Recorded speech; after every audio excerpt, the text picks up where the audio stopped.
Hi there, I'm Craig. I'm the head instructor of Ottawa Swordplay. And hi, I'm Marla, one of the other instructors here at Ottawa Swordplay.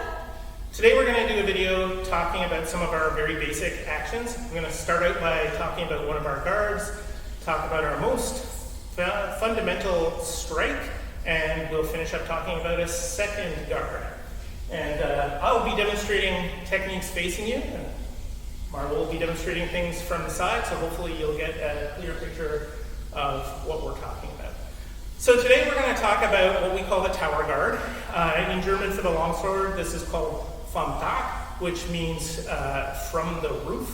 For the grossemesser, it is called Luginslant, which is the watchtower. This is our high guard, and there's a few different forms of it. We're going to talk about two of them, which are the right side version and the left side version at the shoulder. So when we're in the tower, we want to have our sword pointed backwards at a little bit of an angle and sort of beside us at the height of our shoulder. Now I've got the sword a little bit off of my shoulder here. My right hand is at about the height of my cheek, and I like to keep my forearm kind of horizontal right in front of me like so. And you can see the slightly tilted backward angle that Marla has on the sword there. Now another thing that's really important about this guard is the body and foot position. So we're both standing, we've got our sword on our right, and we have our left foot forward. And our right foot, the heel is more or less in line with the front foot and pointed out to the side. And for all of our foot positions, we generally like to have our rear foot somewhere between 90 and 45 degrees to our front foot. It's also unusual compared to most modern sports, but we want our lead foot to either be pointed straight forward or even a little bit out from the direction we're facing. So this is our tower guard, and this is the most common starting position for the techniques that we do. Now, from here, our most basic strike is the Oberhau, the high strike, or the Zornhau, the rack stroke. And mechanically, without somebody that we're fighting, they are identical. The Zornhau is done as a response. The Oberhau is any high attack from this position, more or less. So they end up looking the same unless we're actually fighting. So there's three parts to doing this strike. The first one is moving the sword, and we always want to lead with the sword. So what we're going to do is with the right hand, we're going to drive our sword forward until our arms are quite extended. And we want that sword pretty much all the way out. One way to think about this, if you're sword fighting with a pirate and they have a parrot on their shoulder, you want to bring your sword forward until it's pointed at the parrot on their shoulder. And we want to get to that full extension before we move our body. And the first thing that we're going to do, my weight is balanced between my 2 feet, but we're going to engage our hips. And there's a little foot rotation involved. I rotate on the balls of my feet, but I've now turned my hips. My weight still hasn't shifted forward. It's still balanced here. So I haven't committed myself, and I'm not leaning. We're both in a pretty upright position. So starting from the tower, we're going to extend and then rotate on the balls of our feet. All right, so that's part one and part two. And then the third part is that we're going to take a step. So I extend, rotate, and engage the hips. And now with my back foot, I'm going to take a normal walking step forward. And because we've rotated our hips and feet, our feet are now aligned the way that they would have been before. All right, so that is our first version of the strike.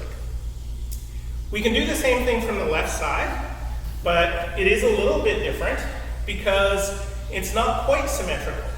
So when I go into the tower guard at the left, I'm going to keep my right arm fairly horizontal here. I've got my sword pointed back at that same angle, but if you look, my flat is forward and my long edge is pointed out to the side there. And this actually makes it easier to get the blade alignment correct when we're doing our strike. So this is the left side version. The other thing I want to point out, we're now right foot forward. My sword is on my left. my right foot is forward. This is a fundamental truth of our system at almost all times. Whatever side of my body my sword is on, my other foot wants to be forward, and I should move so that it is. So our strike works the same way. The first part of the action is to extend my arms until I'm pointed at the parrot on the pirate's shoulder. So sword forward like that, and then I'm going to engage my hips and rotate my feet, and then I'm going to take a passing step forward. One other note that applies to both versions of this, and we're going to stick with the version from the left, is that once we've extended, our arms hang long and relaxed. We don't power anything more with our arms. So now that I've extended, I'm doing that rotation, and I'm stepping, and it is the strength of my body that is applying the force of the strike at this point. I'm not jabbing with my arms. All right? And again, sword is on the left, right foot is forward, extend, rotate, step, sword is on the right, left foot is forward. So that we're always coming back to that same hand-foot agreement that supports our structure. Now there's one other thing that I want to mention about this, which is that we have been practicing our second guard as part of that, and that is what we call the Boar guard. And on the left, the Boar guard is like this. My sword is on the left, my right foot is forward, my pommel is pointed out past my hip, and my point is pointed forward, probably at my opponent's face. There are some variations. I can do this in the thumb grip, I can do it more withdrawn, but we usually do the extended version. And we have the right side version, which is exactly the same, except for that my sword is on my right, and my left foot is forward. And if you look at Marla in this, you can see that her hands are kind of crossed in this position, but they should still be relaxed and hanging long with the point pointed at their opponent's face. Now, I'm going to switch swords for a moment here.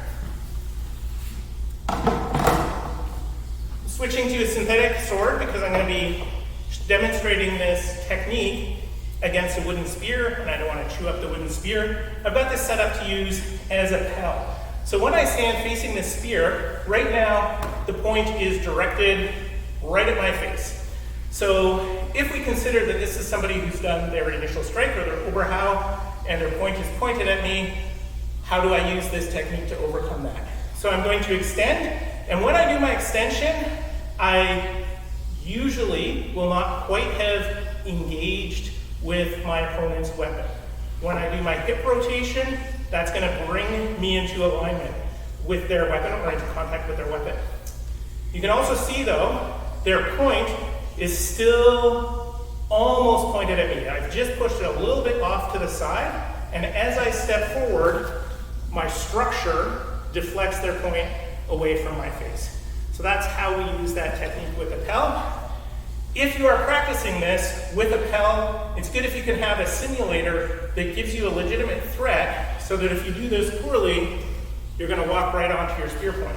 So we want to get extension, rotate, step, and in that action, we displace while we stab our opponent in the face.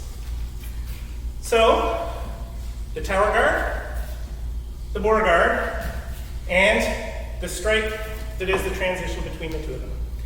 Hope you enjoyed this class, and we'll see you next time.